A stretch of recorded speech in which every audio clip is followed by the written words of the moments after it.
আগামীকালকে আমাদের এইচএসসি পরীক্ষা সকাল 10টায় আমরা পরীক্ষা দিতে যাব। আপনারা দোয়া করবেন আমরা দুজন যেন একসাথে পাশ করতে পারি। শিক্ষার কোনো বয়স নেই, এই কথাটিকেই বাস্তবে রূপ দিয়েছেন নাটোরের লালপুর উপজেলার আব্দুল হান্নান। বয়স 40 ছুঁয়েছে বহু আগেই, তবুও থেমে থাকেননি শিক্ষা অর্জনের পথ চলায়। এবার 2025 সালের এইচএসসি পরীক্ষায় অংশ নিয়েছেন তিনি। অবাক করা বিষয় হল, তার মেয়ে হালিমা খাতুনও একই সঙ্গে ভিন্ন কলেজ থেকে এইচএসসি পরীক্ষায় অংশ নিয়েছেন। আব্দুল হান্নান জানান, 1998 সালে North Bengal sugar mill high school থেকে এইচএসসি পরীক্ষায় অংশ নিলেও তিনি পাশ করতে পারেননি।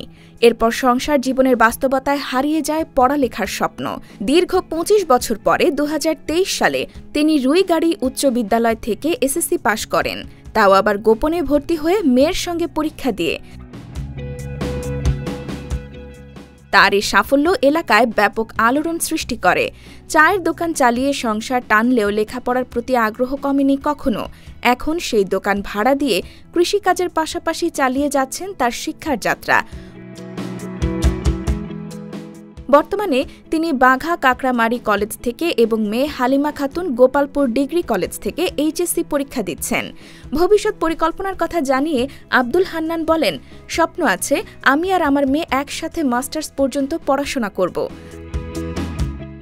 আব্দুল হান্নান লালপুর উপজেলার গোপালপুর পৌরসভার নারায়ণপুর গ্রামের মৃত লাল মিয়ার ছোট ছেলে। তার পরিবারের স্ত্রী, 1 মেয়ে ও 2 ছেলে রয়েছে।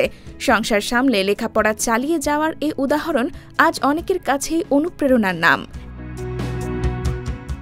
একই সঙ্গে একসাথে শিক্ষার আলোয় এগিয়ে চলা এই বাবা মেয়ে যেন প্রমাণ করলেন শেখার কোনো বয়স নেই, শুধু থাকতে হয় ইচ্ছাশক্তি আর চেষ্টা।